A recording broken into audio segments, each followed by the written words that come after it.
Hello, I'm Jamie. Hello, I'm Mark, and it's time for another episode of Through the Garden Gate.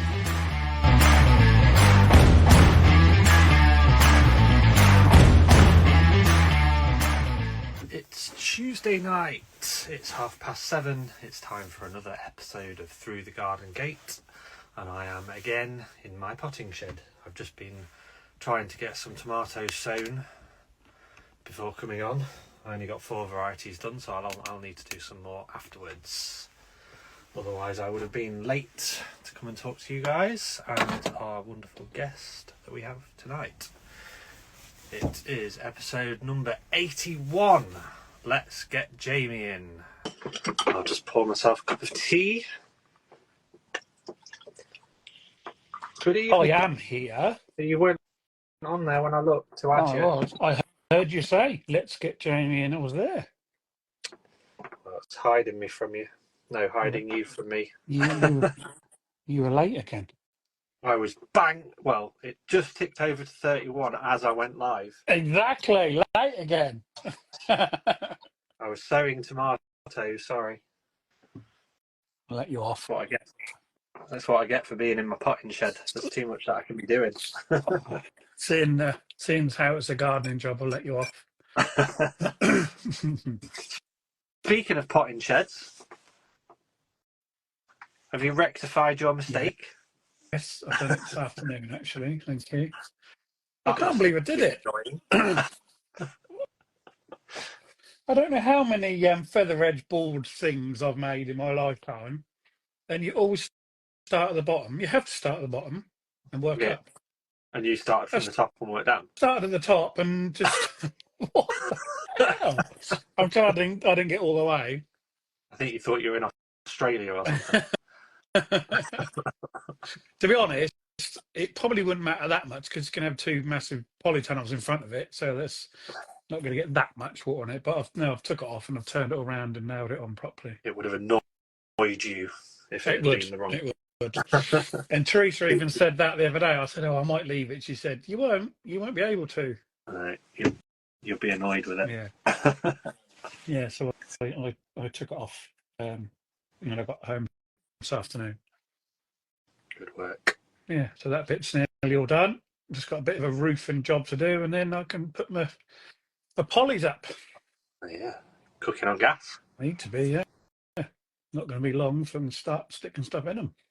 No, it's definitely felt warmer today, even though it's been a bit. I mean, it's always sunny in Norfolk, but in Lincolnshire it was a bit grey today, but mild, not as cold as what.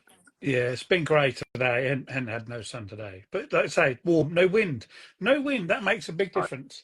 The wind last week was quite icy, even though it was sunny. As soon as you either got out of the sunshine or the sun went behind the cloud, it was really cold.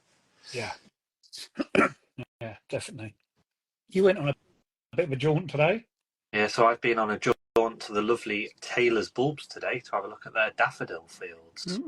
Never seen so many daffodils in all my life in one place. That field, what you were standing in, I stopped last time. It must have been this time last year because it was full of daffs there. And I stopped, pulled over it, and got out and took some photos on my own. Well, one of the fields that we went to second had like more of a variety. Like one variety was mass planted, and that was like one of their best sellers. And I asked how many bulbs were in there, and he said 750,000 daffodil bulbs. Oh, wow. That's a lot of daffodil bulbs. Yeah. Ridiculous, isn't it? They only leave them in for 2 years, and then they dig them out, and then they have to leave the field for 7 years before they can plant daffodils in there again. Yeah. So they don't. Tailors don't just do bulbs; they do farming as well. So once they've done the 2 years of the daffodils, they then have like a agricultural crop in there for the next 7 years, and then they'll go back to daffodils. Just, I guess, for the diseases and stuff like that. Because if you were constantly putting the same bulbs back in year after year, you'd get a build-up of pests and diseases. Yeah. I suppose there's the tulip field round here. So it's just literally down the road that everyone sings and dances about every year. It is beautiful. It's amazing. There's every colour under the sun. It's like a rainbow. And they swap every year. Yeah. Different field. I think tailors actually buy their tulip bulbs from the place in Norfolk. Yeah. Because they don't grow their own tulips.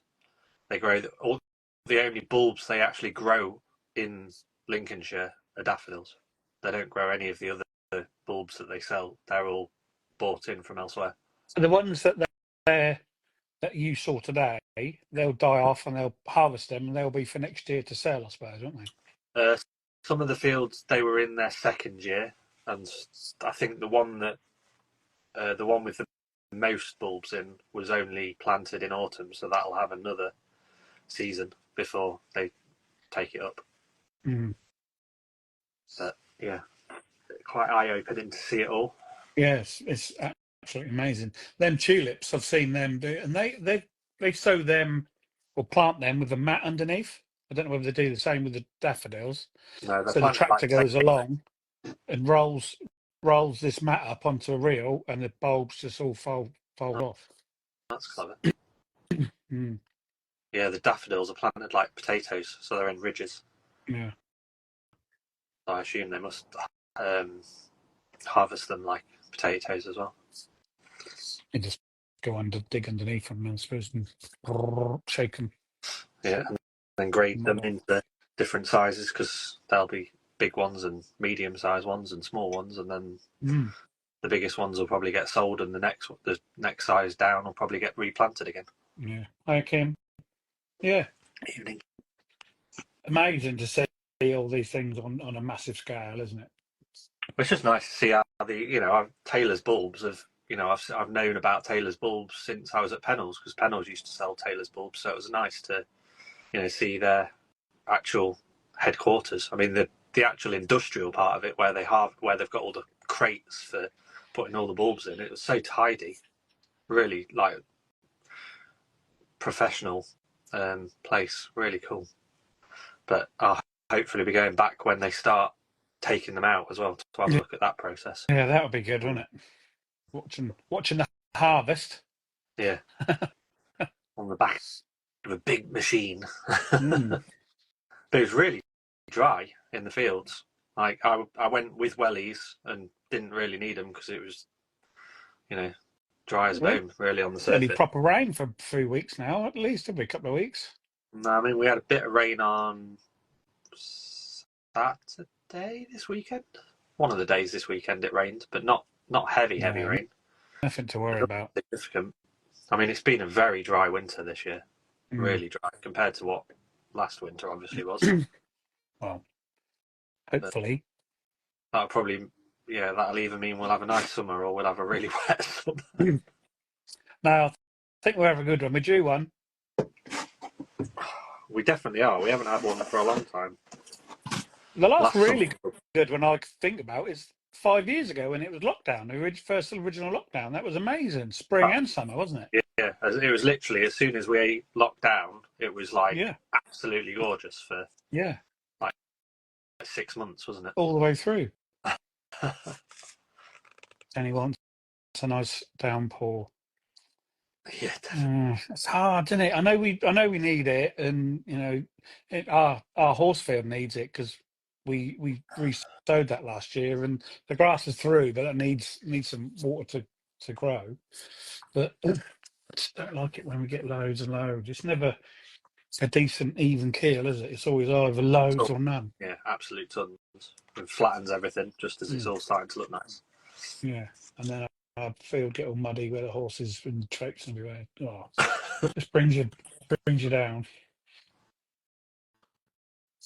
Never mind.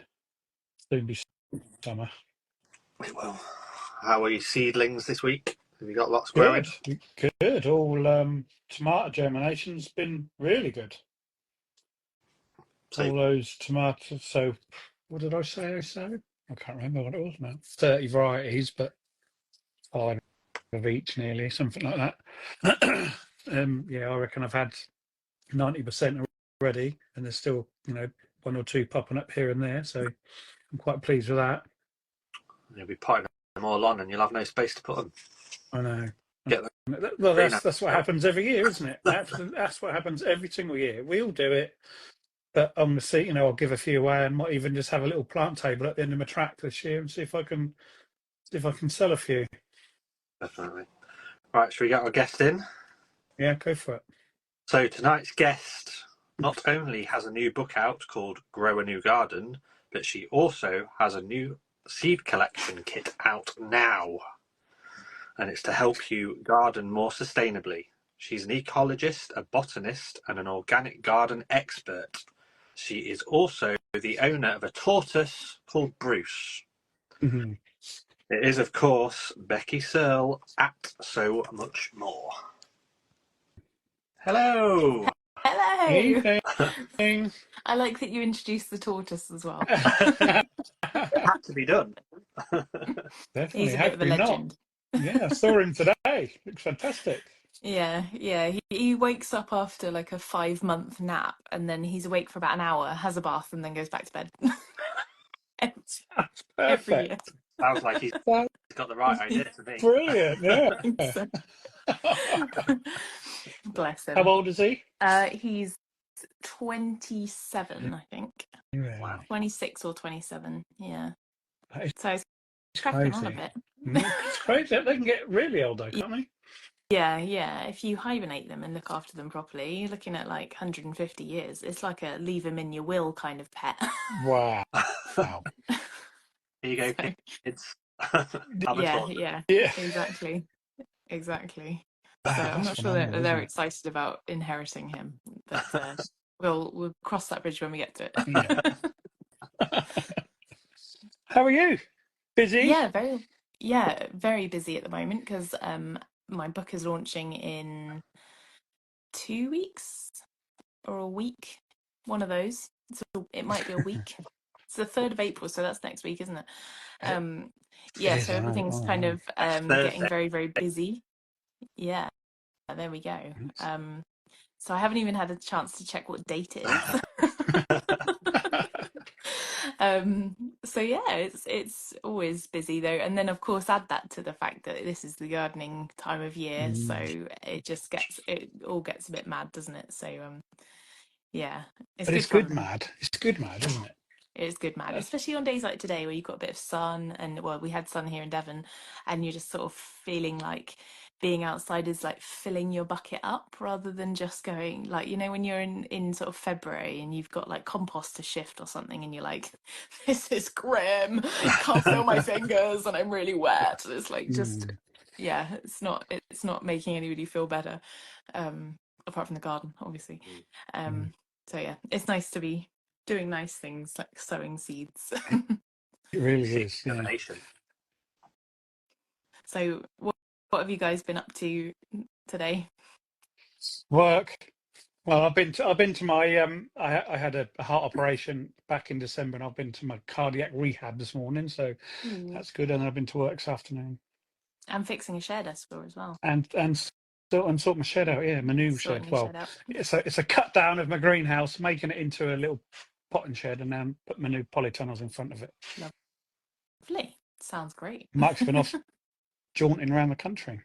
Yeah, I heard that actually. Daffodil fields. I did hear that. I just had visions of you sort of skipping and like. That actually did happen. I hope there was a camera on the end of it. You'll have to wait for the reel. I was going to say, if nobody filmed it, it didn't happen. But if you filmed it, great. Definitely did get filmed. Amazing. So I don't really know where to start, to be honest, because you've done so much, you're doing so much, and everything. So where should we start? Right at the beginning? Yeah. When and where did you know about, think about gardening, or, where did you get the bug from? I don't really know. I mean, I was an ecologist first, so my parents used to dabble a little bit in gardening, and I had a little section of garden in our garden, and my grandparents used to garden, and well, both sets of grandparents used to garden, and so I kind of was always around it, and then I was studying ecology, and so the first garden that I got, I was like, well, I know what I've got to do. I've got to garden it. And then it was like having a laboratory there, so I could just look at everything like in the most minute detail, but in my space, which I Can you explain loved. what ecologist is, please? So somebody who deals with the interactions between plants, nature, and the environment. So it's about looking at the whole thing as a system rather than sort of necessarily individual species. We do look at individual species as well, but it's not like, say, zoology that just focuses on animals, or botany that just focuses on plants. Ecology is concerned with all of it. So yeah, Of it is really interesting. And so a garden is like the perfect place course it is. for Yeah. ecologists, because you can actually sort of mess with it. You can change the plants around, you can add a pond, you can do this, that, and the other, and it just kind of does these things in front of your eyes, which is just amazing. And then, so I'm just never ever bored, ever, because I always have something to look at in the garden, usually on my hands and knees, Yeah, yeah. or bent over. Yeah, I'm gonna look like that Hunchback of Notre Dame, I think, when I'm a bit older, because of all the bending over that I've done. So, um, Looking in dark corners. yeah, exactly. Today I was bending over my pond because I've got newts and they've started coming back into action, and where they've been kind of a bit shy in the over the winter, they've all started writhing around and doing all sorts, and so they're really interesting to watch at the moment. So yeah, that was today's Excellent. exciting ecology thing. So do you specialize in one part of it then, or is it just the whole thing? So I specialize in soil, and I am the soil expert for Gardener's World magazine. Wow. Um, and I do a lot of speaking about soil. I do a lot of writing about soil. Soil is my thing. So yeah, I just find it fascinating because I think most ecologists kind of overlook that completely, or at least they did whilst I was studying at university. And I was just always really interested in it. Particularly, I was interested in fungi, but I was no good at studying fungi really, because you have to be really patient to study fungi. So I preferred studying it as a system again rather than as just individual species. So Mm. yeah. It must be really, But I really suppose, hard to do it in soil because you're disturbing the soil in order to get into the soil to see what's in there. Yeah, so it's a lot more theoretical than practical for me anyway, because my main role is kind of communicating about soil rather than actually studying it. So I'm not like lab based. I don't study it per se. I study what other people have Yeah. done. And so try and keep up with the science of what's going on. But I don't do the studying myself. I'm not cut out for that. um, I do like soil samples. I've taken soil samples various different places and looked at them and stuff like that, but no kind of like, I'm not doing a PhD or anything like that. I just, like I said, I don't have the patience for it, I don't think.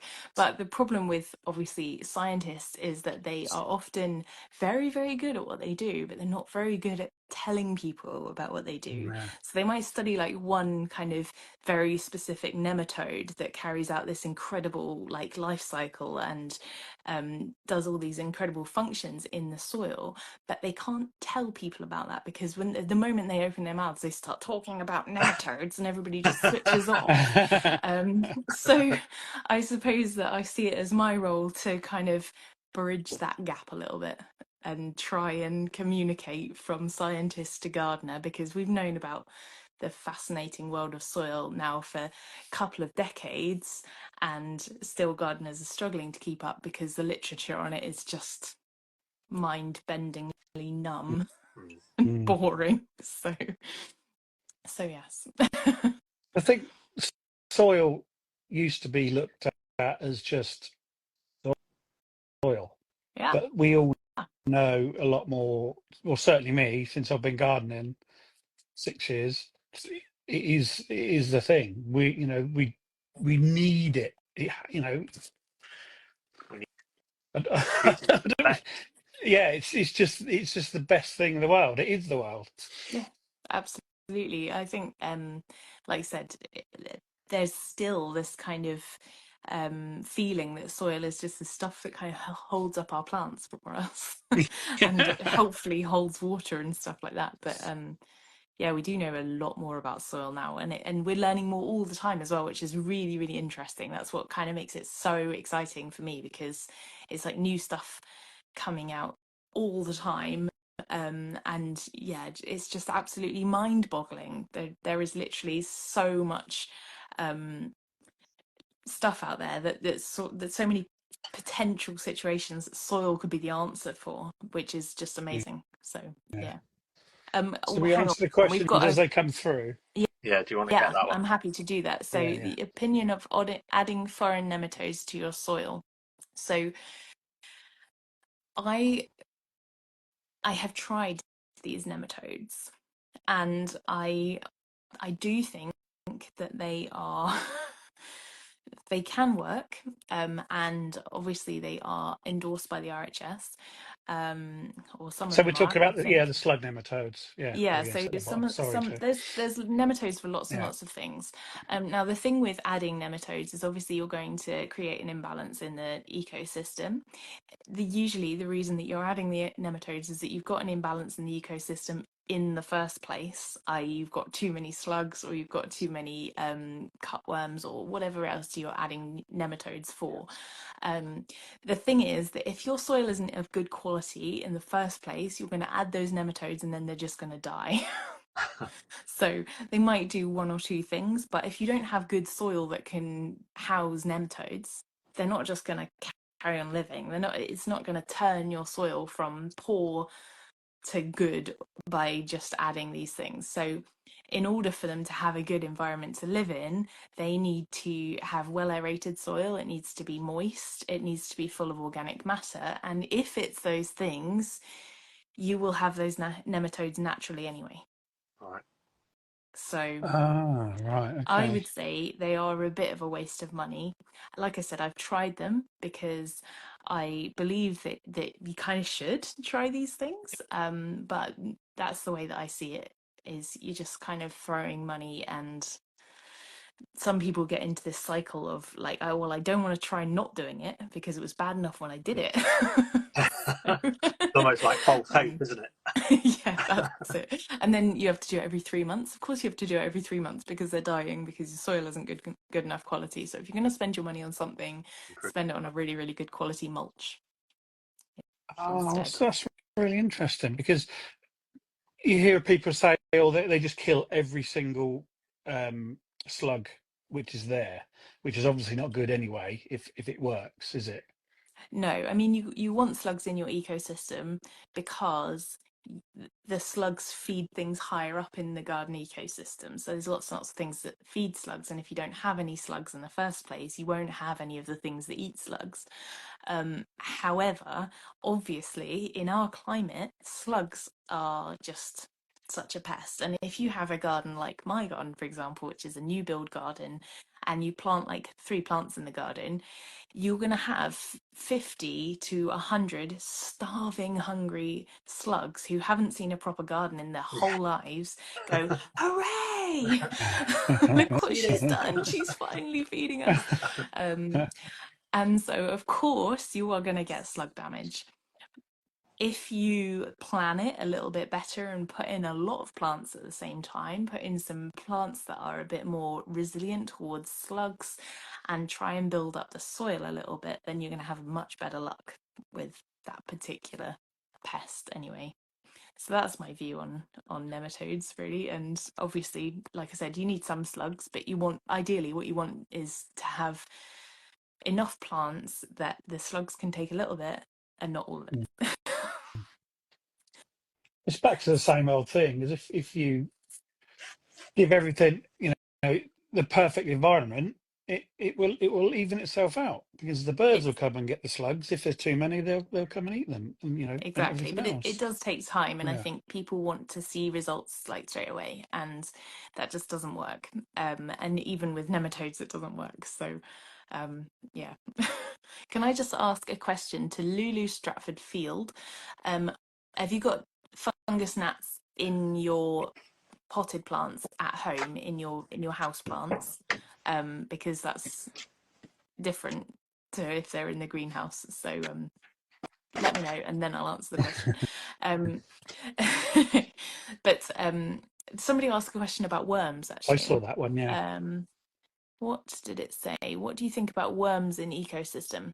I mean, well, worms are just absolutely fantastic, but they're Yeah. everywhere. And if you add mulch, if you allow organic matter to fall to the surface of the beds, or you add in organic matter, if you're like growing vegetables, for example, you're always taking organic matter away to eat it, quite rightly so.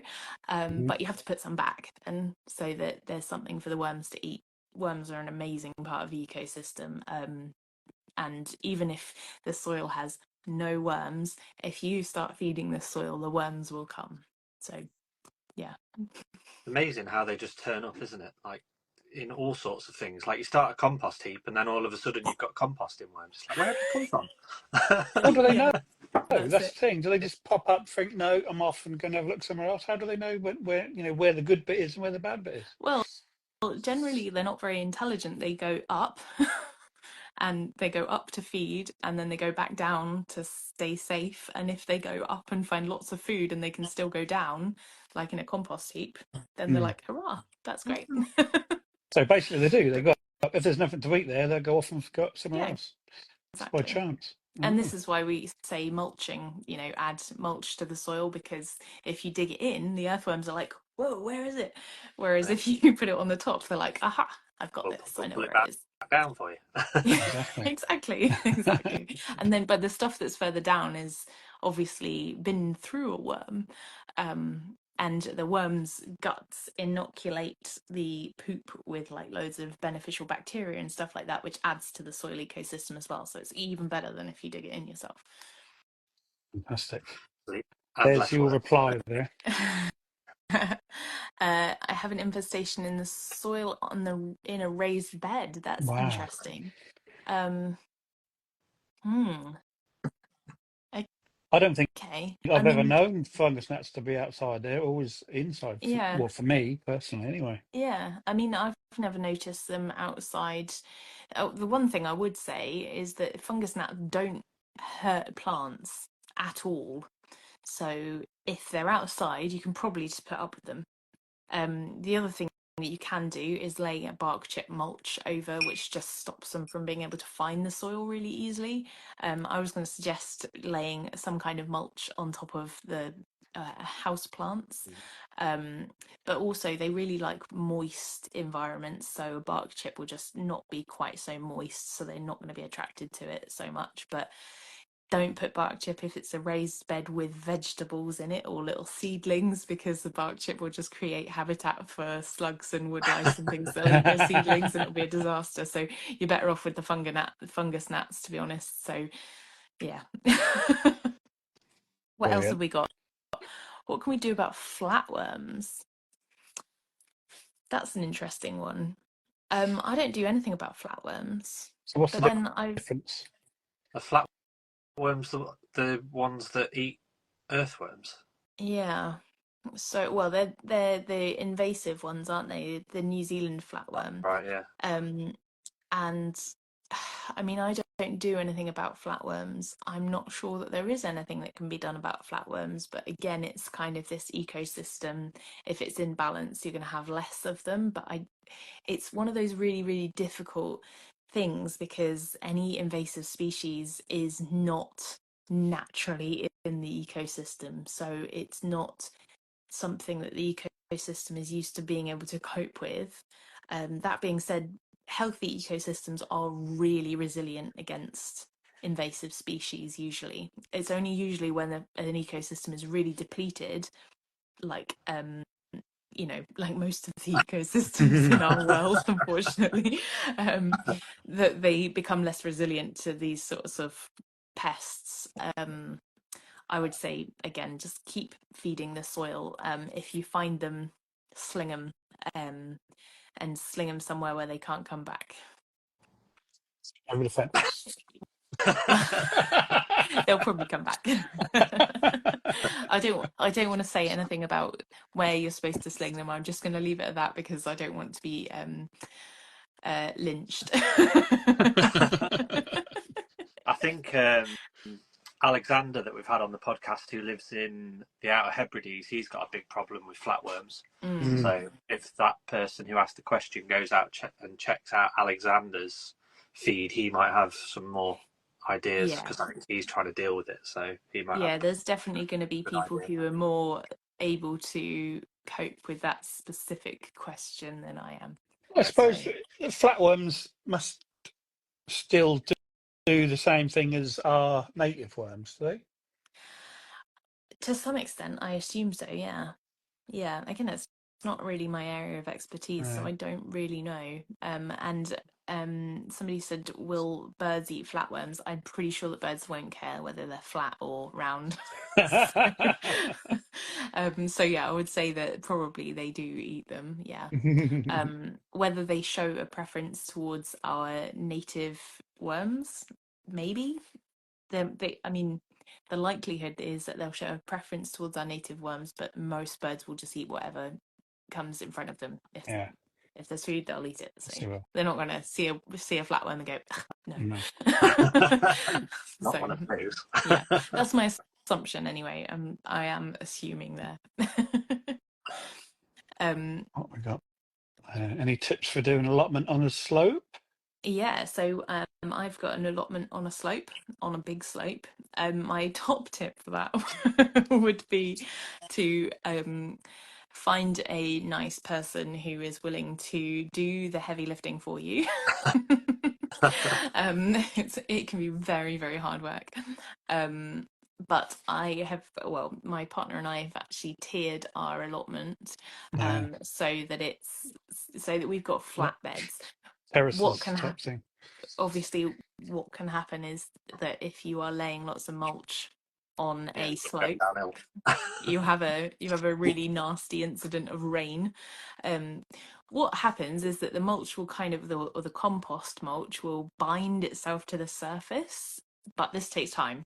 And if you mulch and then it rains, everything's going to end up at the bottom of the slope. Mudslide. So yeah, so it has definitely been a good idea for us to put tiers in so that it's on different levels. But our path is actually on a hill, and what I've done there is use some Koya landscape fabric.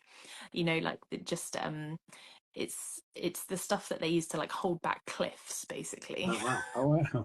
And I just pegged it down and then put some bark chip over it, and it's meant that at least we can actually get from the bottom to the top of the allotment now without ending up on our faces, which is great because it was like one step forward, two steps back last winter. It was really, really grim. It's really Oh heavy wow! clay as well, so that's definitely been good.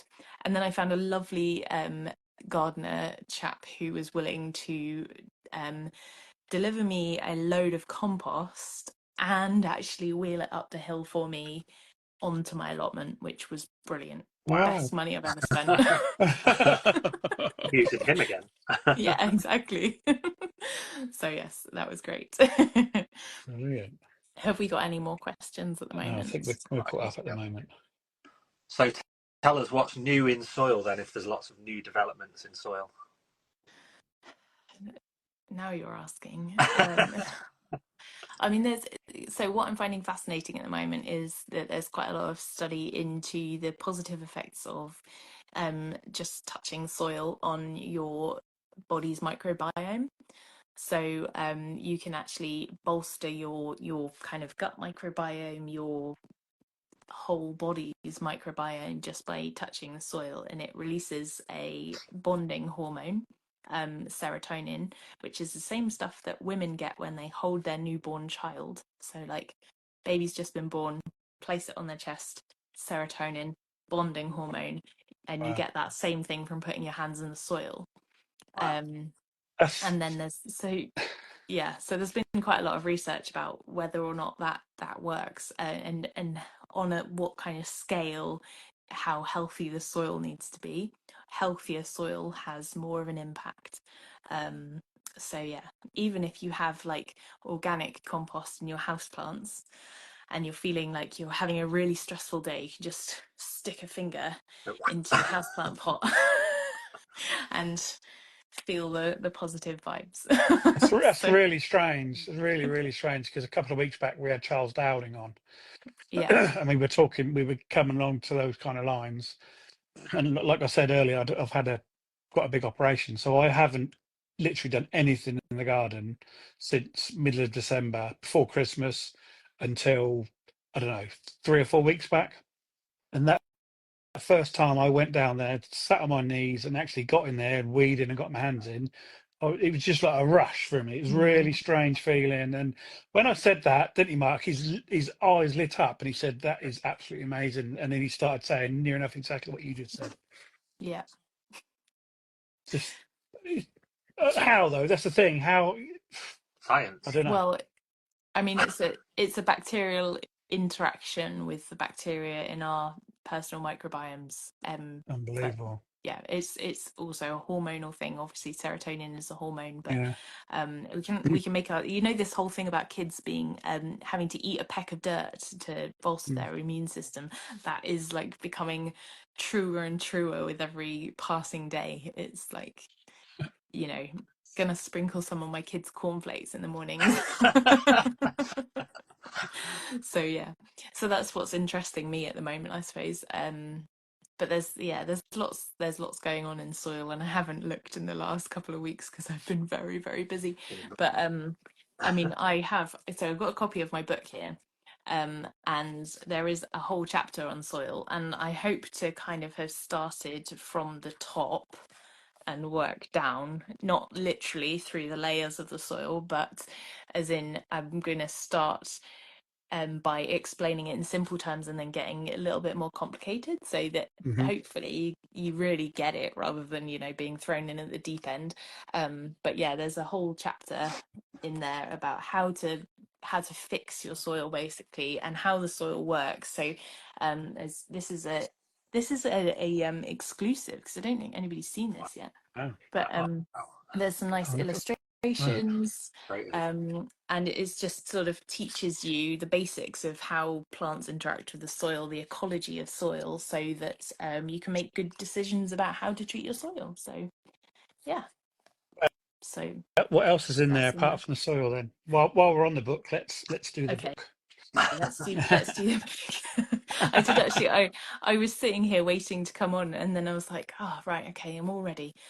And then I was like, oh, I haven't got my book.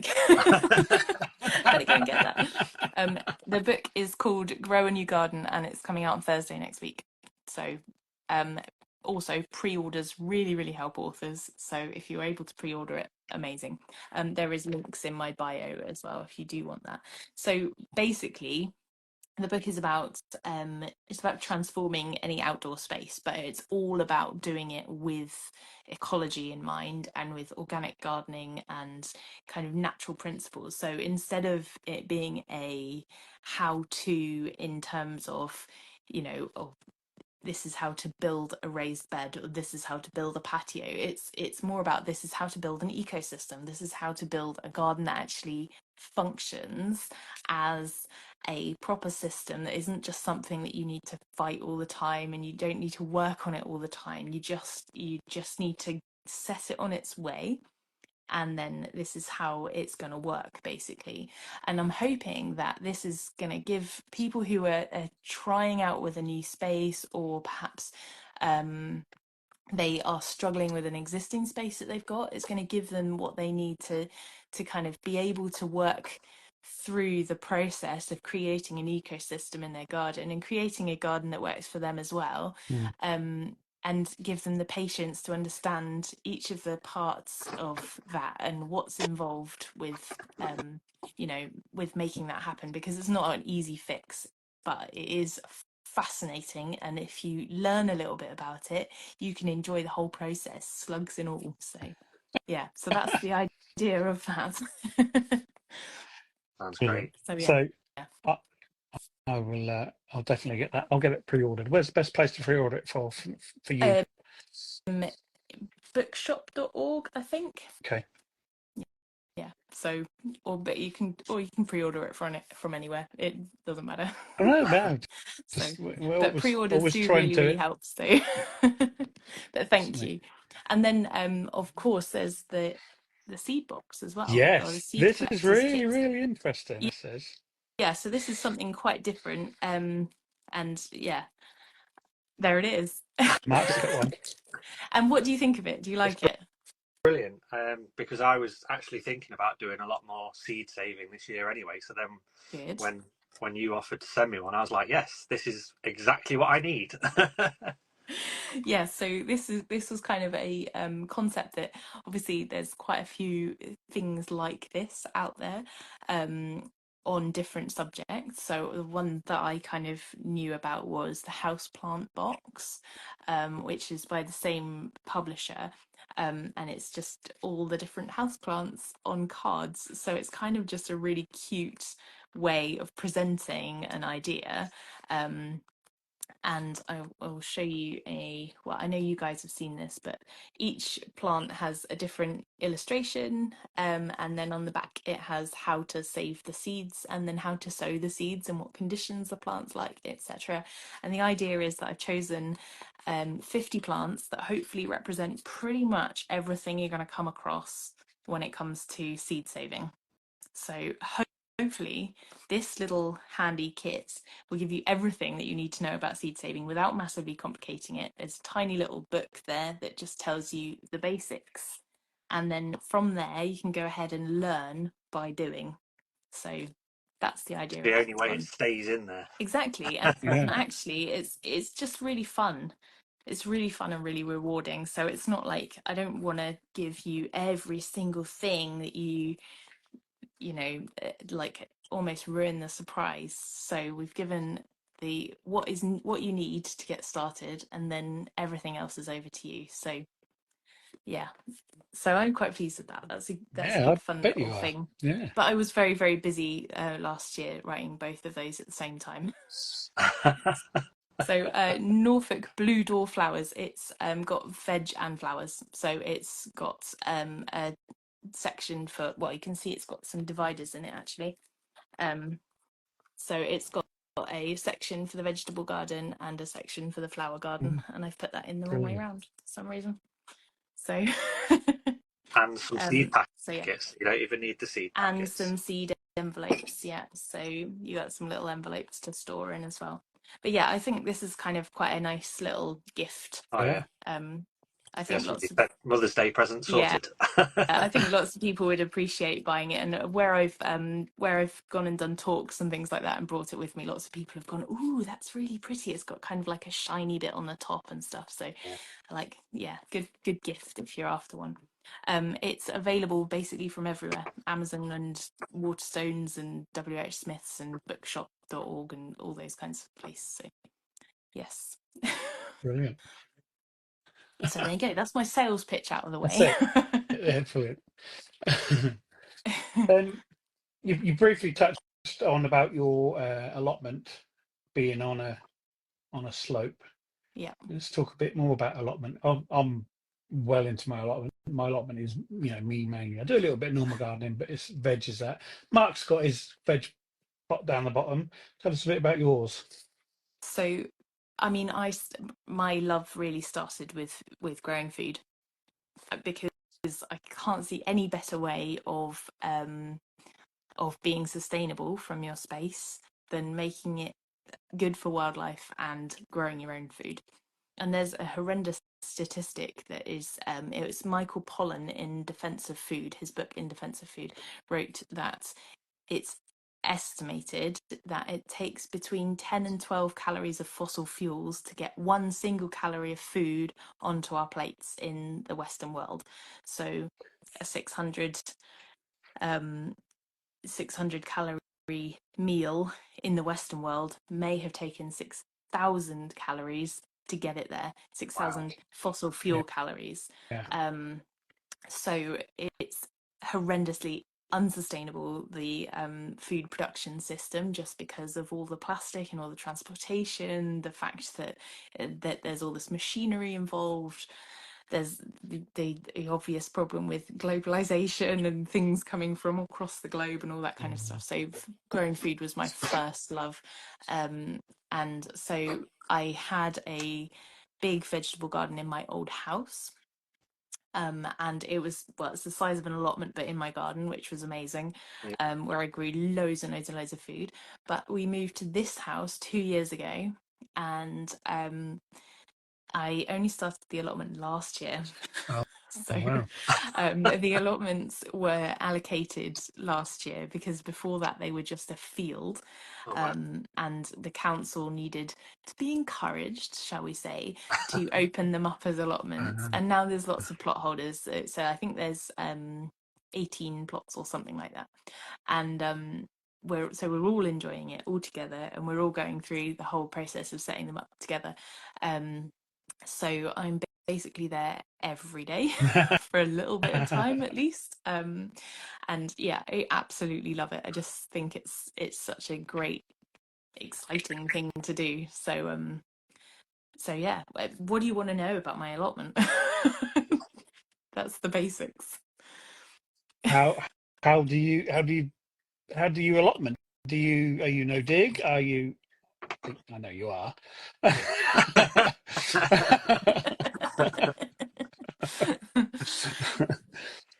Yeah, so I think we're all no dig now. We've got to be. There's so much evidence these days. that's it. I think a lot of people, I mean, I started being no dig, I'm going to say probably 15 years ago, and I didn't know what no dig gardening was, but from having studied ecology, I was like, Mm. ha, I am not going to dig my soil because that just seems so wrong.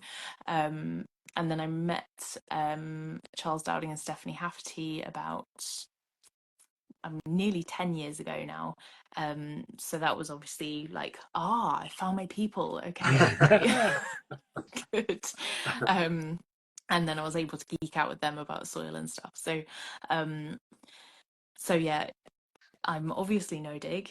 I like to grow a big range of things, but actually, as I get older, I'm growing less of a range of things, more of a mix of like plants, flowers and vegetables, Mhm. because I'm finding that I'm not necessarily eating everything that I grow. So if I'm not eating something, I'm going to grow a flower instead in its place so that I've at least got something that's coming from the allotment. I really like having cut flowers, but obviously cut flowers is a whole other kettle of fish.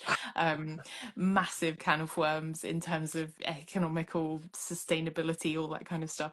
Oh yeah. So growing your own is definitely the way to go. And then, of course, I consider it kind of my public duty to provide something nice for people to look at. Because the allotments are on the side of a hill, they're facing the estate that I live in, and there's also a dog walking route right next to the allotments. And if I can make it look really, really pretty, make it have flowers, I can watch as people stop and go, oh, look at that. Mhm. And I know that it's incredible for people's mental health and Mhm. people's well-being to be able to just see flowers and see pretty things. So I try and do a balance of vegetables, but within reason, the ones that I'm going to eat, and then flowers as well. So yeah, it's a girly allotment. There's I don't bunting. know. I don't know. I grow. Oh no, I'm going to bunting. I was just about to say I grow cut flowers in mine, but I haven't got a bunting. Yeah, I've gone level above. Yeah, definitely.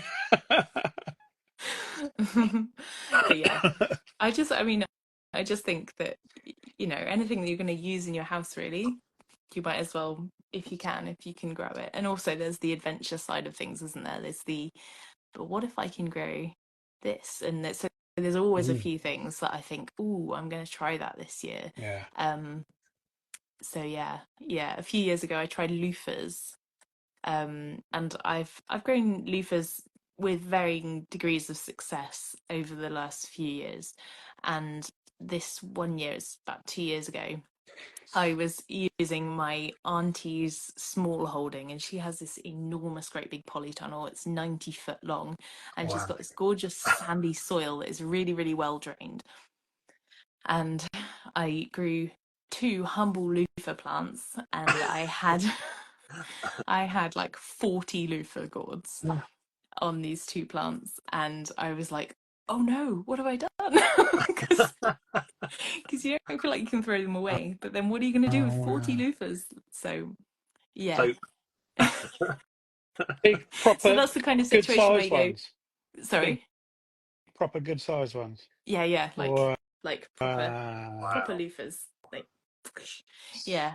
So that was the kind of situation where I was like, okay, I think I have enough loofers now, so I'm not going to grow them next year. That was growth for me. That was like personal growth. that's what I'm doing. That's what I'm aiming for this year. 2 plants, 40 loofers. Okay, I've never you're on. managed. Mine normally get to about 3 foot and do nothing. They're really hard, and I do Yeah. think it was that sandy soil that helped. I think Yeah. they Now like you've said free that. draining. Now you've said that, I'm going to make sure I'm going to give them some nice free draining soil. How are you going to do that? Yeah, let's go back to soil. How are you going to give them free draining soil? So I will dig some sand in. Lots of compost. Better. So so people are always saying that they are going to dig some sand in or they're going to add some sand to improve the drainage. It doesn't work like that at all. Right. You can't change what soil you've got, so you just have to kind of put up with it. The best you can do is to cut out the bottoms of some pots, nice big pots, and fill that with some free draining soil. Put your loofers in there and then hope that they also access the bit underneath and aren't too bothered by it. So that's what I would do in that situation. When most of Right. But the you roots are in the can't change what soil you've got, and it's a disaster if you dig it because then the plants don't have the interaction Of with the course. soil food life, the soil ecosystem. Sorry, that gives them all their nutrients and everything like that they need. So Top yeah. tips. Thank you very Um, much. somebody said had to restart loofah again. So you really need to be sowing your loofahs in kind of January. They take a long time to get Mm. going. So Mine and are yeah, looking the best they ever have at this point now. good. Really, really good. I potted them on the weekend just gone, and they're looking the best I've ever had. So I'm That's really good. thrilled. Okay, Yeah, so this is going to be your year. hopefully. They like it to be warm and sunny as well, and this year's been really good for them so far. So long may that last. It's and going to last year happen. definitely wasn't warm and sunny. Yeah, no, I mean last year we were all drowning, Yeah, didn't we? I that's was. Weren't we? horrendous. So yeah, I had a reel go viral last year just with me complaining about the weather, basically. Um, and I was like, oh, I put like effort into making reels that are informative about gardening, and then the one that goes viral is the one that about the British weather. It usually is, But isn't this year, same time this year, like the water butts are empty. it? So yeah, it's just not fair. No. Every year is different. You can never Yeah, go, well, this year I'm going to do what I did last year, and it will be completely different. Like, you don't yeah. necessarily have to change anything. That's it, and does make it very difficult because people think, oh well, if I did my tomatoes, for example, in mid-March last year, and they were a disaster, so perhaps I'll do them in late March this year, and then no, so it could be so you can't kind of learn No. very easily. Yeah, it does make it really challenging for beginners, and also I really worry that people like might try gardening for the first time, say last year, and go, I'm just no good at this, and then give up and never try again. Yeah, Yeah. That does concern me yeah, because it really definitely. is like everybody was feeling like they couldn't And do gardening yeah, last year. slugs and no sunshine. It was awful. Yeah, It was. It that's was it. the worst year ever, wasn't it? It It really was. it was pretty terrible. Although, as Kelly House Devon has pointed out, we did have snow in March 7 years ago. Yeah, We had quite a significant amount of there's a snow, lot. didn't we? Is Yeah. that the beast from the east? So, and that was the beast from the. I can't believe that was 7 years ago, but It's yeah, crazy, um, isn't it? yeah. So You never know.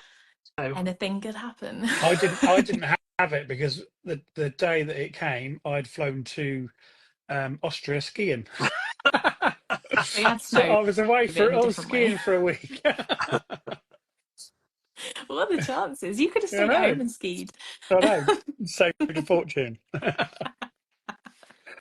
I mean, it was good fun, but it's one of those things that you can't do anything about the weather, can No, you? So you might as well just enjoy it. Roll with it. Exactly. England just So shuts down when we have an inch of snow anyway. So yeah, I kind of love that about England though. crazy. What's your Right, favourite let's. things to grow on a plot then? So my favourite, I mean, tomatoes Yes, have got to be everybody's kind of definitely, top favourite, haven't they? definitely So my top. yeah, so I definitely like growing tomatoes. I really like growing peas, sugar snap peas, because they're just Mm. my favourite garden snack. I just sit around eating them. I hand them out to all the other kids on the allotment, and they're all going. Never make it back to the kitchen. Never make it No. back to the kitchen, no. And I really like growing kale as well. I just think Mm. kale's kind of quite fascinating, and really good for the ecosystem, and it just keeps going and going and going, It's which is brilliant, great. isn't it? And yeah, so kale's a good one, and I just eat kale as well. I enjoy eating kale. I'm one of those Mm. people. Um, Love kale. so, so yeah. I love a good curly kale. Yeah, Nice. I'm a big fan of well, I suppose I'm a bit boring because I like the Cavolo Nero or the You can't beat it. Tuscan It's kale. nice. It's Mm. just so tender Yeah. and yeah. So I try and kind of convert people to enjoying kale by cooking kale at home, but I haven't managed to convert very many people, I A don't lot of think. things, even kale, I can walk around and just snap a leaf off and eat it straight from the plant as well. I think it's lovely raw. Yeah, you're right. I mean Yeah. I don't generally do that because have you ever tried kale chips? Yes. Yes. Yeah. So all of my Lovely. kale goes on kale chips, Yeah. basically. Yeah, air Nail fryer. in the air fryer. Air fryer, Yeah, that's the one. Yeah. that's the one. Oh, with So garlic. I I don't don't, want I don't garlic. have an air fryer, but I do it in my oven, and I Yeah. just kind of, I cover it in oil, It's and then just little tiny shake of salt on it. Oh, so good. delicious. Absolute delicious. So I yeah, and then I always do all seem the. to, yeah, Sorry. I would seem to get flea beetles when I grow kale. Absolute Ah, nightmare in my veg garden for flea okay. beetles. Nasturtiums are good for flea beetles. They tend to detract. Gravitate instead. Yeah. But Yeah, again, I'm redoing my veg garden this year, and I'm going to do a lot more sort of into planting and do rather than doing rows. I'm just going to plant it almost as an ornamental garden okay. and have it everything mixed together so that it looks nice as well Yeah. as being Yeah. productive. Yeah. I Mm. think that's kind of the key is to mix it together. I kind of do half of that, but I do rows but mixed. Mm. So like a row of kale next to a row of onions, Yeah, that's and what I do. absolutely do not listen to all of these. This plant likes this and this plant likes that. It's just such a load of tosh. Mm. So you can basically work out what's going to grow well next to something else by whether or not it's going to shadow it out or shade it out or just Yeah. crowd it. So yeah, and yes, you can eat nasturtiums as well, and they are You can. delicious. You can. The leaves are absolutely amazing. Even the little seed pods, they're beautiful. Yeah, little like fake Yeah. capers, aren't they? Yeah. Yeah. They're Lovely. wonderful. My kids, like their flex when they have their friends round is to just go around the garden eating flowers. They're like, oh yeah, you can totally eat this. And Or the other kids looking horrified. um, but yeah. So I grow quite a lot of edible flowers because it's just nice, isn't it? Put them on a Mm. cake and put them in a salad and stuff like that. It's lovely. Yeah, definitely. Really Definitely nice. makes you look a bit extra as well, which I think is a good thing. It's always good. Any opportunity to look extra. Mm. So Oh, I Jenny thought that was grows going to be a everything question. together. No, it's just Jenny telling us how she grows everything.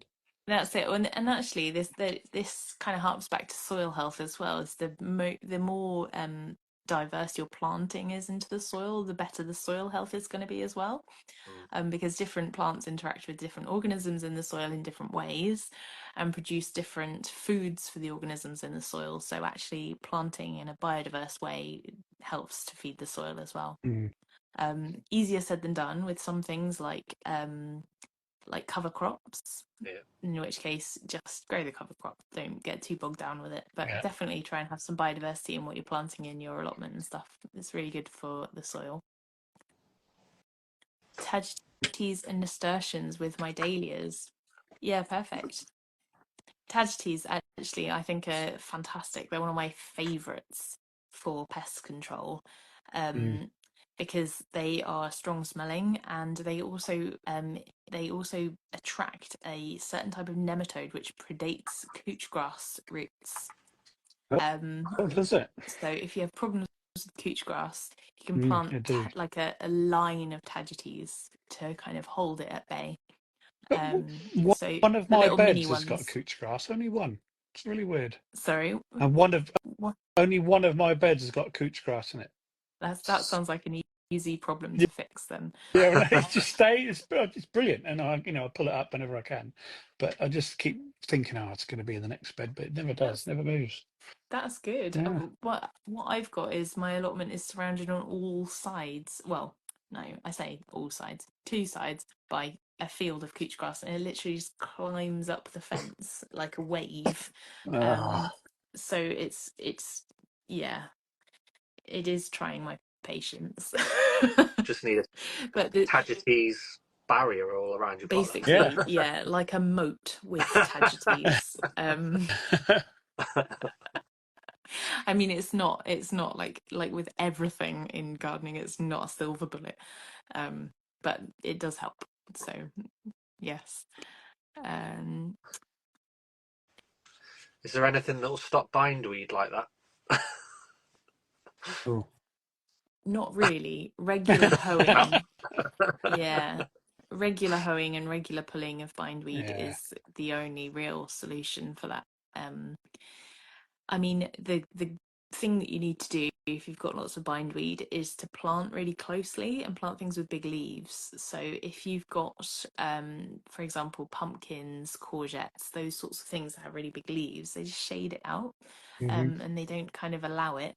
What you do have to do as the gardener then is to make sure that you're checking underneath, and this is where kind of raised beds work quite well, because you can get under quite easily just with a hand hoe or something and just hoe out the points that are coming up. You've got to be quite on it with bindweed, really. As Small Garden Life said, chickens are good for bindweed, but in my experience, chickens are also good for eating vegetables. Else, And it depends on the specific personality of the chicken, because I think that actually I used to have chickens, and I think that they would have gone for my lettuces and my carrots Definitely. over my bindweed, sadly. But yeah, anything that can shade out the bindweed is good. And then before you put it in your compost heap, drown it. So yeah. I've just put a load in that was been drowning all over winter. I'm not taking any chances. You will be dead. That's it, exactly. Drown it over winter and desiccate it over summer, and hopefully it'll get the message at some point. My Jenny? problem is it all comes from the neighbours. Sorry? It all comes over from the neighbours. He just lets It's, it go wild, so then all the roots are like, oh, look, there's nice soil over there. Let's yeah. get some more energy from Oh there. yeah, I This love it. is a constant problem for lots and lots and lots of gardeners with so many different types of weeds, isn't it? I mean, you get brambles, you get ground elder, you get couch grass, bindweed, everything. It's always coming over from the neighbours, sadly, but there's nothing we can do about that usually, unless you offer to cut the neighbours' bindweed back. But Yeah. most of them don't go for that. Jenny's just said about adding more advice for soil conditioning, I think, improving the Yeah. soil. And I was going to say a minute ago, you mentioned cover crops. Yes. So you would go, if you got nothing in there, you would put a cover crop in over winter? Absolutely. So what happens is that the soil feeds on organic matter in two different forms. One in dead organic matter, and that's poop and dead plant stuff, or dead animals. And the second form is in root exudates, which is carbohydrates and sugars that are pumped down into the soil from plants. So plants, when they photosynthesize, they produce carbohydrates and sugars, and then they actively feed a portion of those down into the soil to feed the soil food web. And the the food web that's in the soil will then in return release nutrients to the plant.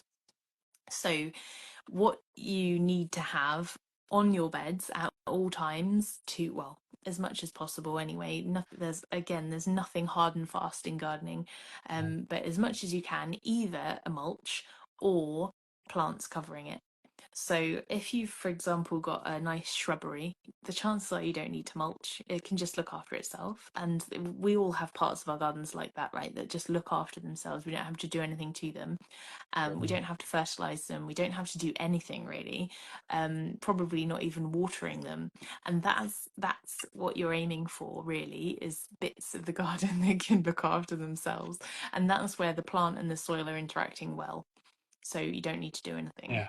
But what you have in vegetable gardens is obviously you're interrupting that interaction all the time, because you're harvesting, you're planting new things, you're doing all sorts to the soil. But if you can try and have either a cover of mulch or a cover of plants at all times, then that will help to feed the soil. And then what you need to do is, instead of pulling that out when it's time to harvest it, unless of course it's a carrot or a beetroot or a parsnip or something that actually does have to be pulled out of the ground, potatoes as well, then if you can cut it off at ground level, then you leave the roots to rot down in the soil, and it leaves all the life in the soil right there.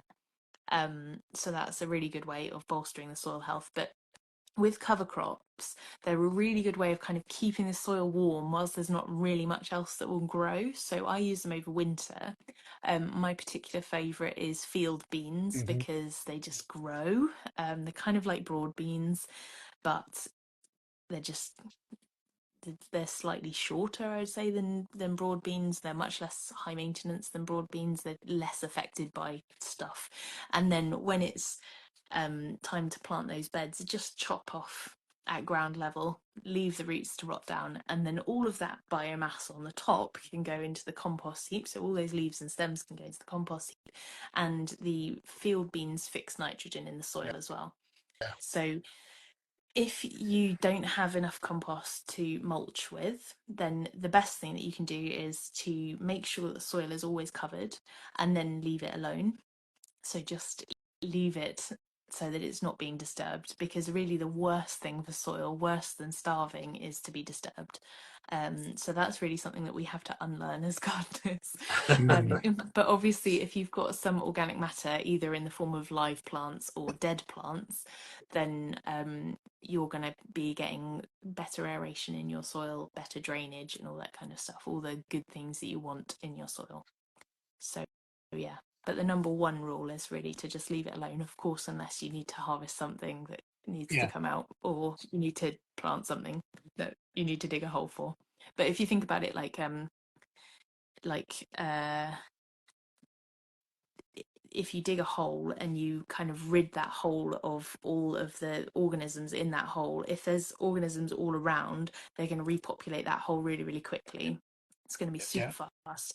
If you dig a big hole, it's going to take slightly longer. If you dig an entire bed, it's going to take a lot longer. If you dig an entire field, it might not happen again until you dig that field again the following year. So yeah, try and keep it to a minimum, but obviously some disturbance is necessary. So Yeah.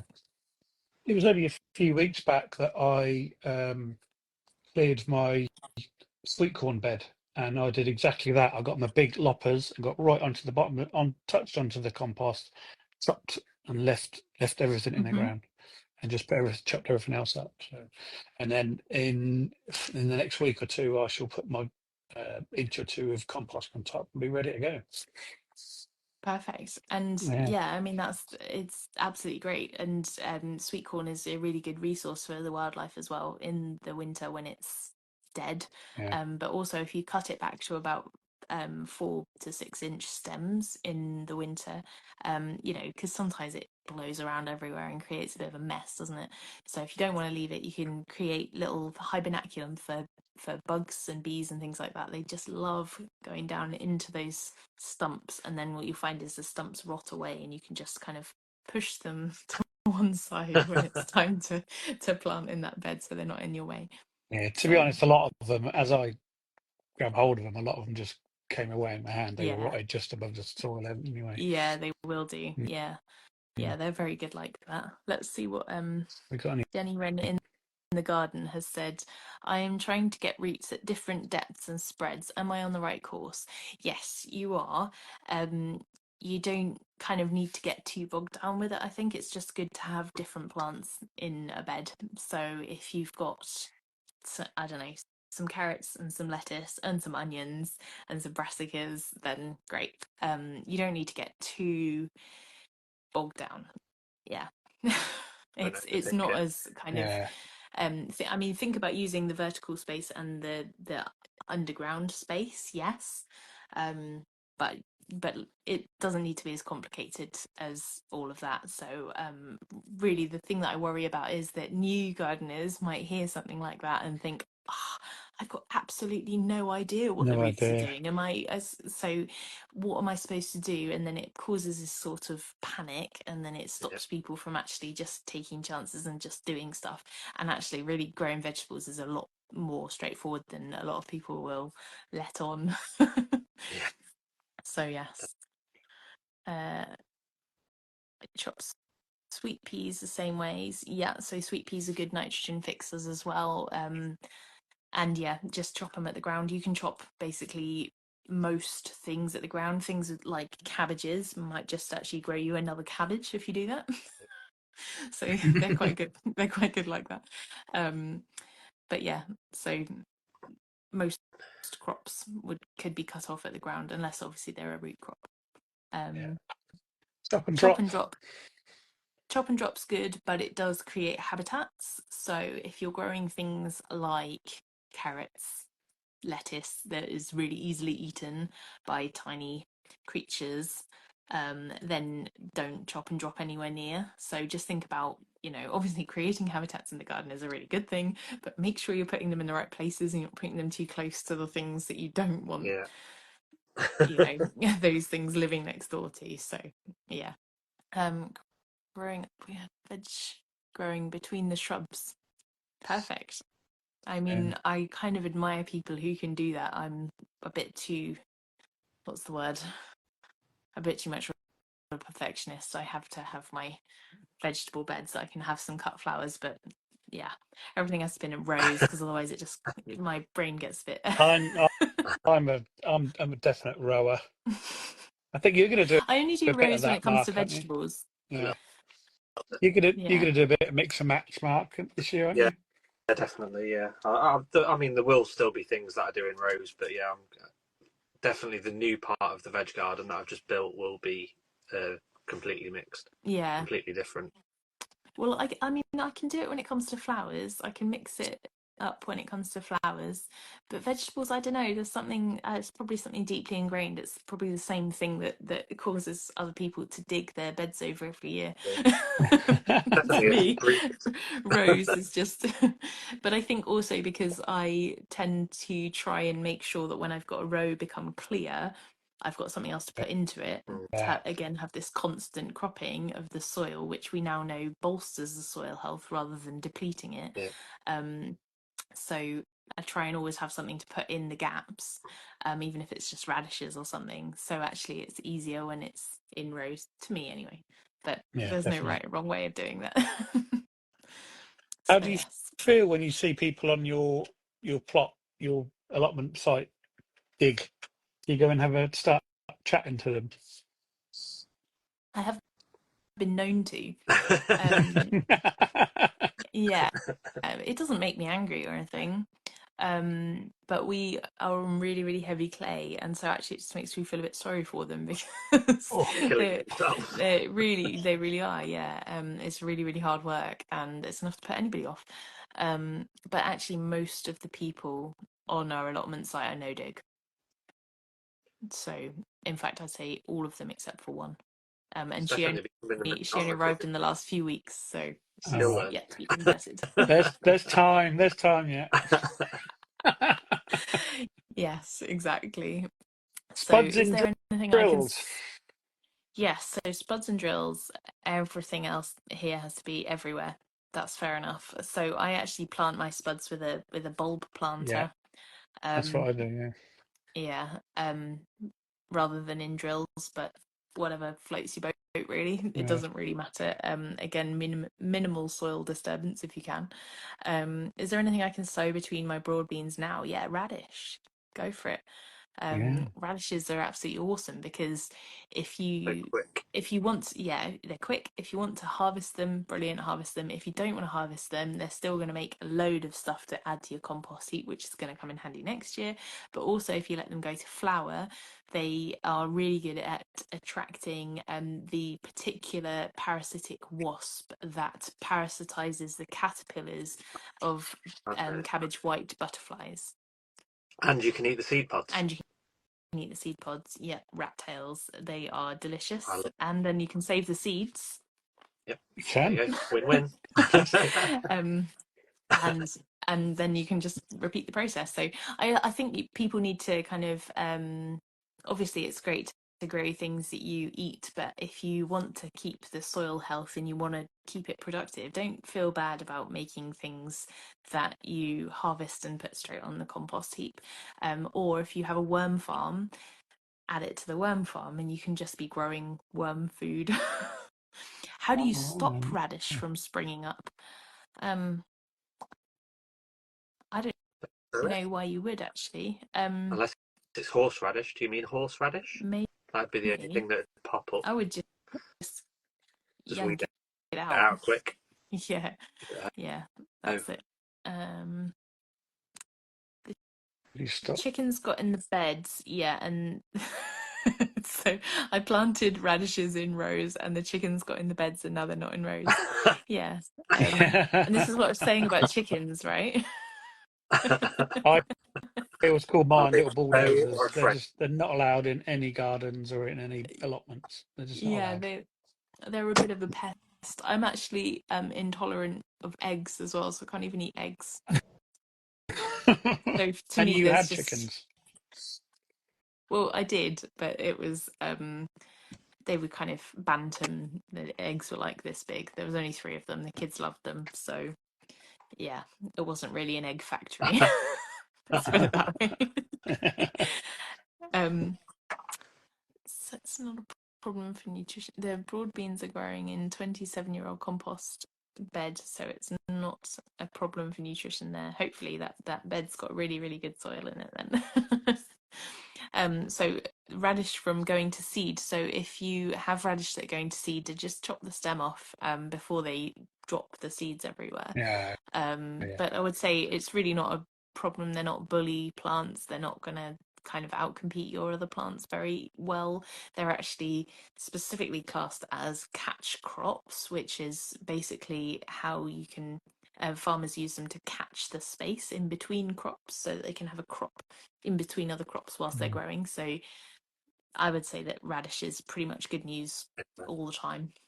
Can't go You, wrong. you can literally sprinkle them anywhere, can't you? If you Exactly. don't mind them looking at it messy, you can just sprinkle them. Just Yeah, and they're pull so them easy to at take different out. sizes. You can have tiny ones or let them get bigger. Yeah, Yeah, exactly. yeah, And they're so just pull them. easy to remove that I would just, yeah, then there are definitely worse plants to be contending with. If you try horsetail, that's a good one. Yeah, Mare's tail, sorry. yeah. Um, Yeah, got that at work. so yeah, don't plant that though, by the No, way. definitely not. No. That's another thing. I love just munching on a radish. I give it a little wash off in the water butt. I know it's a bit minging, but oh, you can't beat things straight I don't out of the even bother ground. washing it. No, most of the time you Well, can. You know, if it's dry, you can dry get it off. soil. But Yeah, so many yeah. things you can just have straight out. What about pumpkins and squash? What about them? Grow plenty of those. Yes, I love growing pumpkins and Mm, squash, because they're one of those things that you can just put in and walk away and then come back at the end of yeah, the season. You're like, oh, thank you for my presents. Um, so yeah, I actually grew some giant pumpkins a few years ago, and I literally just got the local farmer to tip a load of manure. It Wow. was again at my auntie's house because this was before I got an allotment, and she very kindly let me use a portion of her small holding. Um, but the farmer just came and dumped all this manure on it, and I spread it around a little bit, realized it was really hard work, and was like, whatever, I'll just plant into it. And and then so planted these pumpkins, and no fertilizer, no nothing, the occasional bit of water, and they were like absolutely enormous, these things. Really? We actually really struggled to get them into the car because they were too heavy for two of us to lift at the same time. And then we had to roll them down the road, which was fun. And I at Halloween I had one outside my door, and a little kid knocks on the door and was like, I like your pumpkin. Oh, Thanks, kid. So that they're really good fun. But I actually really like growing things like Queensland blue and Marina di Chioggia, Crown Prince, all the kind of blue skinned, orange yeah. fleshed ones that just Crown tend to Prince hold is my together. favourite Yeah. tasting one ever. If you like Crown Prince, you'll like Queensland Blue because they're Yeah. very similar, but they just hold together really well, so you can cook them and they don't just fall apart like some squashes just go blah, don't they? Yeah. So I really like the ones that hold together really well, so you can roast them, you can put them in a curry, you can put them in a stew, you can do whatever you like with them, and then they keep for like a whole year, so they're just brilliant. I mean, they don't keep for a whole year because we eat them, but they can keep for a year. I've still got some. You've still got some. Well done. Yeah, I yeah, haven't yeah. actually. We have actually eaten all of ours. But I I really did love have a making real good year soups. last year though, so I got that's why I've I still had a got some. particularly I had a particularly bad year last year, but then it was my first year on the new allotment, and everything struggled. So Do you yeah. grow them on the floor, or like me? I've got a big arch. I grow mine up and over the arch. I don't grow them over an arch. I've I've experimented with growing them over an arch, and I tend to find that they do better growing on the floor. Obviously, you can get more out of your space by growing them Mm. vertically, but I tend to find that, especially because I like growing the heavier ones, the Queensland blues are like they're big pumpkins. They're not gonna withstand arch growth because they're too heavy I for don't know. themselves. I've had So some whoppers. well. I've had some huge, big crown princes. Oh, they I'll I send mean, you a. the Crown Prince kind of, I would say, get to about that size on a good day, I've but had the them. Queensland Blue will get to like that big. They're like Yeah, really, yeah. really That's heavy. maybe a bit Yeah. too big, but I've had a couple of really big whoppers. Your arch That's would be like good. that. It's I a would strong like, arch. yeah, well, that sounds like a great arch. My arch is definitely not that good. I grow peas at my arch, so that's yeah, what that's reserved for. But also I really like the fact that obviously pumpkins are good at ground cover, so they're good at kind of covering the ground, especially below things that are tall like sweet corn. So they keep down weeds, and they also keep the moisture in the ground as well quite nicely just by Mm. shading it. So yeah, so I kind of wish I was one of the vertical pumpkin growing people, but I'm not really. I've never had very good luck with them going upwards. Oh, And I apart love from when mine. they decide to go upwards by themselves, when it's got nothing to do with me and they just decide to do it all on their own, then they're fine. I just love it because I think my tunnel's 10 meters long, and when it's in full fruit, full leaf, you just walk down it. It's just absolutely amazing. That does sound Really love amazing. You it. have to come and build me one of those on my allotment because I would love that. I really would, It's but it's I fantastic. haven't been able It's to made build out one. of reinforcing mesh what they put in the concrete. Oh, right. Right, okay. Yeah. I'm gonna just make note of that so that my partner Pass can. that on. He's an engineer, so Oh like He can wow! take it. his whole part in the allotment is, please can you build me this, darling? And then he goes off like one of the seven dwarfs. All right then. So I need to keep coming up with projects though, so he'll keep doing stuff I'll send because you otherwise I'm some just there reels of by my myself. arch. Yes, do Will please. That would be do. amazing. Yeah, I yeah. love the sound of it. Um, Right, clubroot in brassicas. Okay, clubroot is a pain in the neck, so the best thing to do is to not grow on that space for 2-3 years at least. The other thing that you can do is if you've got any excess rhubarb, take the rhubarb, chop it up, and add it to like a specific compost to try and break it down a little bit, and then use that as your mulch on that bed. And the compounds in rhubarb help to fight clubroot. You can also use rhubarb crushed up in the bottom of the pot, or in the bottom of the hole, sorry, when you're planting brassicas, to try and keep the clubroot at bay. This works with varying different levels of success, and it might be one of those slightly spurious gardening claims. Certainly not a silver bullet again. But yeah, rhubarb's quite good, but mainly just need to move them away somewhere else. So yeah. Have I grown black futsu squash before? I haven't actually, no. I haven't grown I that need one. to add that one to my list. Sounds like a good one. I'm a bit of a creature of habit, because I kind of just find something that I like, and then I'm like, just I gonna could do grow that this. more. I've just ordered, I think, 6 different squash, bit weird and wonderful squashes for this year. So Very good. yeah, I always do sort of 3 that I really like that every year, and then try and add a couple in that are like exactly. wild cards. But yeah, hopefully my squashes do better this year, because last year was genuinely a disaster on squashes. But it wasn't very warm, and it wasn't the soil on my allotment was a disaster as well. So hopefully with a healthy dose of mulch this year will be a little bit better.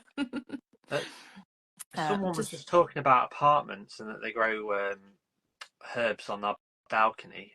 Just a question about balcony growing. Would that compost have the same bacteria and stuff in it that it would have in the ground? No, so it doesn't work in quite the same way. If you've got a really, really large container, like a big trough or something, then it works sort of the same way, but only if you're starting with an organic compost. Yeah. So that's really, really difficult when you're on a balcony, because most balconies don't have their own compost making facilities. But if you can get a really good quality organic compost, then it can work in that way, but you will still need to top it up with more compost. And yeah, it doesn't quite work, so you're going to still need to use fertilizers and stuff like that. So on my allotment I don't use any fertilizers. It's just using the soil, but in pots, in containers, you definitely do need to use fertilizers, unless you have a compost that has natural fertilizers in it, an organic one. But even those will have an expiry date on how long they can produce nutrients for before they run out. So yeah. So a really, Brilliant. really good quality organic compost can probably produce nutrients for your plant for about 2 years. And then after that, you're going to need to either add a load more compost to buff it up and to G it up a little bit, or you're going to have to start fertilizing. So yeah. Perfect. I'm just scrolling through. Can't keep rosemary alive. Is your soil compacted? Because rosemary doesn't like compacted soil necessarily. And perhaps rosemary, is it a problem with rosemary beetles? They're coming over quite a lot now. But it's not usually a plant that people struggle with. Even yeah. I've got a bed in my garden, so when we moved into our garden, it was already landscaped, but there was no plants in it, which was like a gardener's dream. So you don't have to do any of the hard work, you can just plant in it. But there's a bed that I call the bed of doom, because everything that I put in that bed just dies. It's slightly better now. I've actually got a couple of roses going in there, and a wisteria and a rosemary. So even a rosemary will grow in the bed of doom. So I can't really help you Rosemaries with that. tend to not like good soil, do they? They like they're Mediterranean plants, so That's it. Yeah. probably the worse the soil, the better for them. But have you tried growing them on good soil? Because they actually do quite well. Really, So yeah. that'll So work. it's one of those, yeah, it's one of those they will do fine on poor soil, but probably because they'll out compete lots of other things, but actually they do fine on good soil as well, as long as it's not too wet. Wet. So Yeah. yeah. Worm farm on your balcony, that's a really, really good idea. Mm. Because you'll have compost and fluid feed. That is a really smart idea for balcony worm farms. Yeah, I like Well that. done. Brilliant. Do Do you only you do, only no do dog? no dog? Well, I have got a dog, and so the That's quite an question interesting question there, isn't it? it is an interesting question, and I do understand obviously that that's no dig. Yeah. So the question is, do you only do no dig, Becky, or do you do some raised beds too? I do no dig in my raised beds. So when does a raised bed become the same as if you'd done it straight in the soil? Do you know what I mean? Because like mine, my raised beds, I've got wooden sides on mine, and obviously every year they get topped up. They're now 4 years old. When is that as good as what's underneath it in the soil, which hasn't been touched? Is it I the don't know whether I'm bottom? trying to explain it Is the very bottom well. of the raised bed closed? No, no, So no. It was it's just cardboard on yeah. the grass So it's as good as straight away because all straight all a away. raised all a raised bed is doing. I mean, I'm going to come back to that, but all a raised bed is doing really is just making it taller in that specific place. So Hmm. if you're adding compost to a raised bed, it's just the same as adding compost to the soil. It's just that there's something holding it in. Yeah. So yeah. So no dig in raised beds, absolutely. And the reason I've got raised beds, well, partly is because I've got a tortoise who's an absolute menace and will climb things and will eat everything. But also partly because my allotment's on a slope, as we discussed earlier, and without the sides on the beds, everything would go Of south in the rain, course. in the wonderful Devonshire rain that we've got. But I do see a lot of people creating raised beds on like either putting like a weed membrane at the bottom of the raised bed Oh, and then building on top of them, or building them on patios, in which case you can kind of treat them like containers, like larger yeah. containers. So you can just mulch them with a really good quality organic compost if they're really big, and that can work, but obviously you need to just gauge it on your plants. If your plants are growing well, then it's working. If they're starting to struggle, then you probably need to add some fertilizer. But if you're building raised beds, don't close them off to the ground beneath. Yeah. Let them have access to the soil because it's probably the best thing that they can possibly have. So weeds and pests and all that lot be damned. Let's And the membrane doesn't work anyway. well, exactly, and it just breaks down, which actually, if you're growing food, is really really bad because it's going to have microplastics in your food, which is not Oh fun. no. I plant comfrey leaf under plants as fertilizer, so that's one way of doing it. Comfrey is probably better off put in your compost heap, because there's going to be more things in the compost heap that will break the comfrey down and actually release the nutrients, because as a whole leaf the nutrients are completely bound up. So put them in your compost heap and then the nutrients will be broken down slightly before you add them into your beds, so it will mean that they have easier access. So is that better than making the tea that everybody makes? So Comfrey leaves. comfrey tea would count as a fertilizer. So if you want to do no dig gardening, you have to do no fertilizers. And again, we've talked about fertilizers, but that was only in containers. You can use fertilizers in containers, no problem, because it's not the same thing as using the soil. Yeah. But adding any kind of fertilizer, and I include the organic ones, the nettle tea, the compost tea, the worm tea, all that kind of stuff, adding anything like that to your Actually, worms are a little bit different, but adding the comfrey tea and stuff like that to your raised beds or to your garden beds at all is going to interrupt the symbiosis between the plants and the soil, because it puts nutrients into the soil in a form that's soluble, and the plants can just suck them up. So instead of having to feed the life in the soil, who will then release them nutrients, the plants just suck up the nutrients and don't worry about the life in the soil, so they don't feed the life in the soil. So if you want to build your soil health, you have to not give your plants those nutrients so that they get the nutrients naturally. Oh, I see. So Brilliant. definitely still make comfrey tea, but use it in your pots and containers instead. Yep, don't feed your raised beds. Exactly. Oh, I understand. I understand. And the reason I said worm tea is slightly different is because you can use worm tea as an inoculant. So because it's full of bacteria and stuff, but it's kind of nothing's going to be living in it if it's wet, which it is.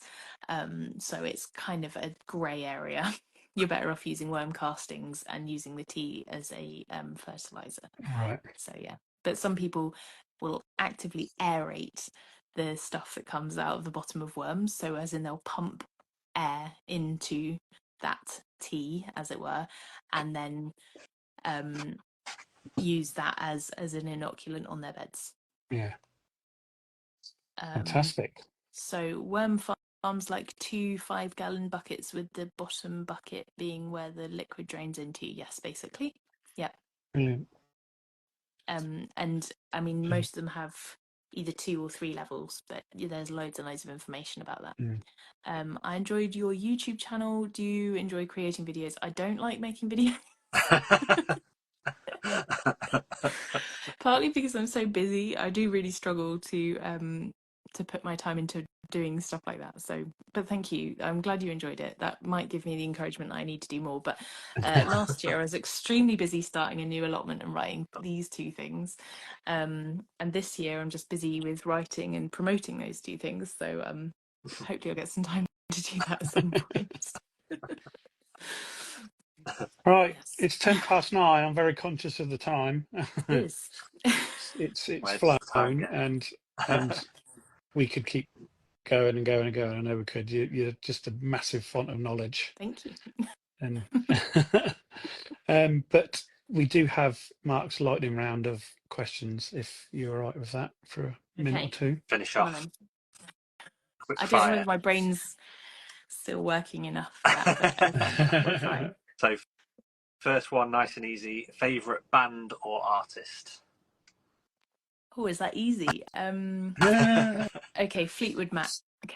Wow. Good choice. Classic. Next one, tea or coffee? Coffee. Coffee in the morning, tea in the afternoon. I'm sort of the same. Yeah, definitely have both. Yes. Flowers or edibles? Edibles.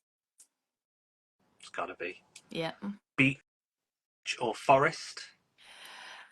For a holiday or a nice day out? Oh, I don't know. I'm from Devon. There's like beaches and forests. Yeah. If it's autumn or winter, forest. If it's summer, beach. We'll let you get away. Sorry. What's your go-to emoji in a text message? Oh wow, probably the little like sprouting thingy or a heart. I'm always sending hearts. Lots of people have the little seedling. Yeah. And if it's a heart, what colour would it be? It would be red, but I'm really conscious that there's this whole dialogue about what colour emojis. I'm really paranoid that I'm going to choose the wrong colour because I am quite old and I don't understand these things. So red or green would be my heart emoji choice. But I'm also only texting other old people, so they won't understand either. Next one. If you could have one snack for the rest of your life, what would it be? Ooh. Mine's 2 in the allotment. Might be. Well, sugar snap peas. Oh, sugar They're snaps, so yeah. sugar snap peas. I think apples actually.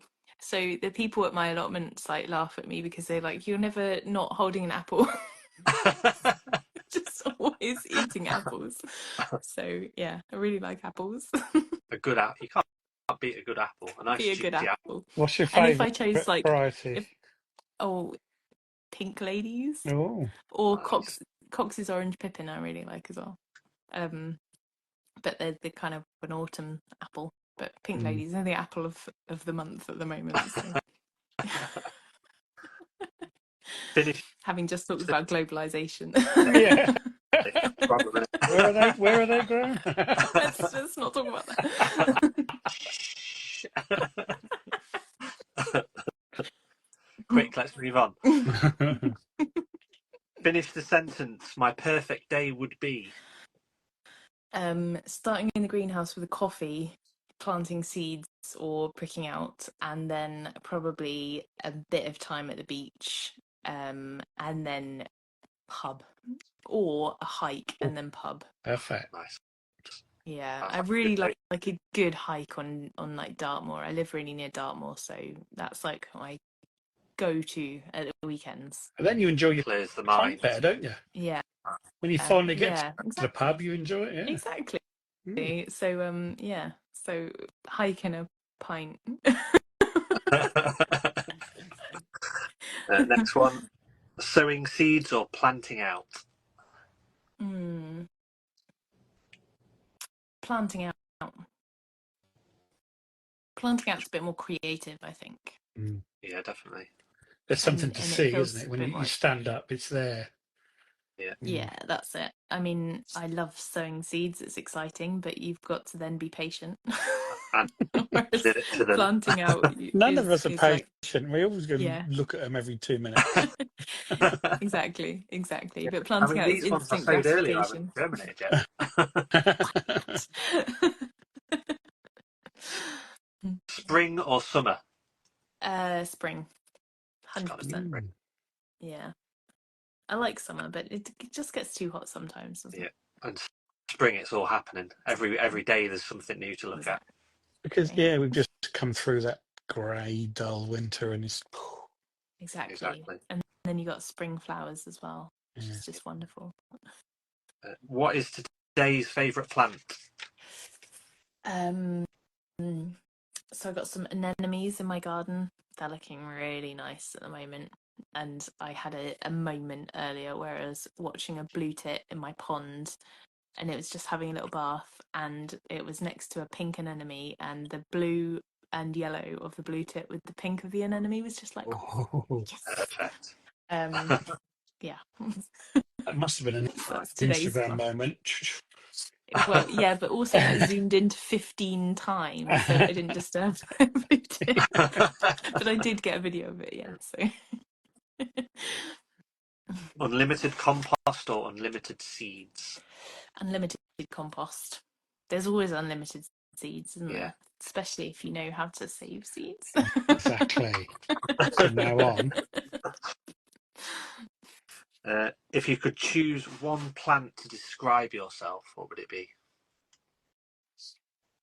Oh, probably pumpkin. I don't know why. Explain. Spreads everywhere. Looks after itself. Yeah, I guess like I just kind of respect the pumpkin, you know. It feeds people. I feed people. I have no idea what plant would represent me, but I just like pumpkins. There you go. Choice. What's your favourite weed? Favorite weed? Nettles, maybe. Nettles is nobody's favorite weed, is it? But So good for life, though. There's so much that depends on it. Yeah, I also quite like rosebay willow herb because they look nice. Yeah. Apart from when it starts seeding everywhere. Yeah, I was going to say that I've got them everywhere in my allotment, so I'm feeling less kind towards them. But yeah, either one of those. And the final one, what would you want your gardening legacy to be? So I definitely want my gardening legacy to be having educated people about the soil. So I think I'm getting there because I do talk about it a lot. So I just want people to understand how important it is. Yeah. So You've definitely done that for the last hour. So yes. You have. I think it's happening. I think we all are gradually learning about the soil, and it's from people like you that are telling us about it. So brilliant. Yeah. Thank you very much. I've done lots of big talks and podcasts and all sorts about soil. So hopefully I'm managing to get the word out there as well as I can as my own little self. Yeah, definitely. So, Well, thank you very thank you much. so It's been much. absolutely fantastic. Loved it. thank you. For me, Yeah, it's been really good fun. personally. I've got achy cheek muscles from Yeah, laughing actually. that's a good evening then. yeah, If you've I got think sore. so. exactly. Thank you Brilliant. so much for having me. I really No, appreciate Awesome. it. thank you. And Just remind us the book again. yeah, What's the book called again? yes, the book is called Grow a New Garden. Don't let the title put you off because it's not just about new gardens. It is literally just about gardening, but with an ecological twist. Whole chapter on soil, and it's out next week. And then there's the Seed Collector's Kit, which is already out and is all about seed collecting, seed sowing. But it's really nice, like giftable, pretty Yeah, thing. it's lovely. So Brilliant. yes. Awesome. So there we Thank go. you so much. You're Thank very you so much. welcome. Thank you. Go get the books, everyone. Yeah, get on them. Go and pre-order. That's the thing. Yes, pre-orders really help authors. So. Will do. Right, brilliant. Thanks ever so much. Take Thanks, care. Cheers, Becky. Becky. Bye. Bye-bye. Bye. There we go.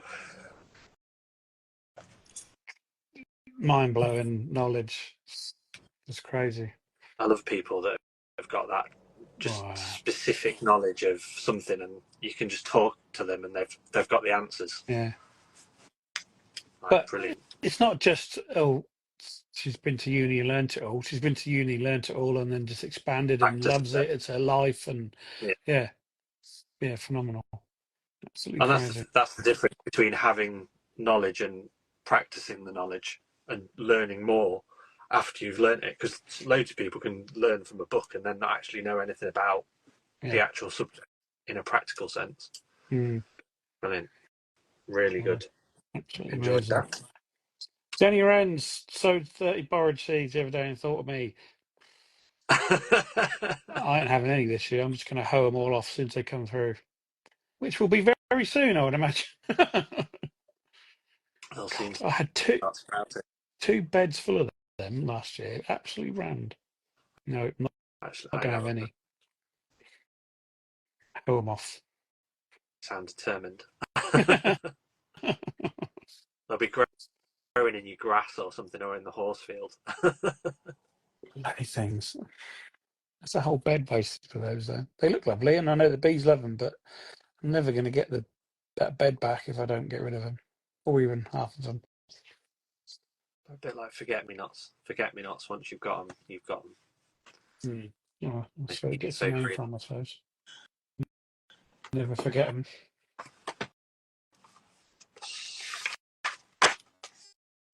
So, suppose we should go. First of April next week. Yeah. And our guest Another is... month off. Hopefully, Rosie Irvin.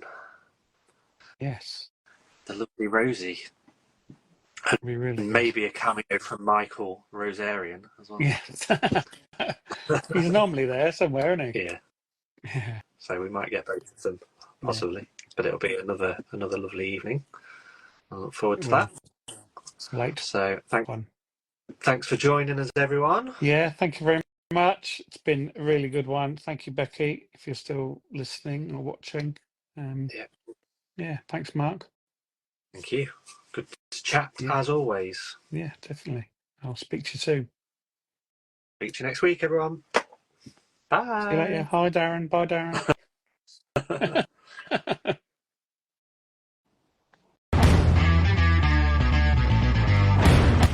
Thank you for listening to Through the Garden Gate.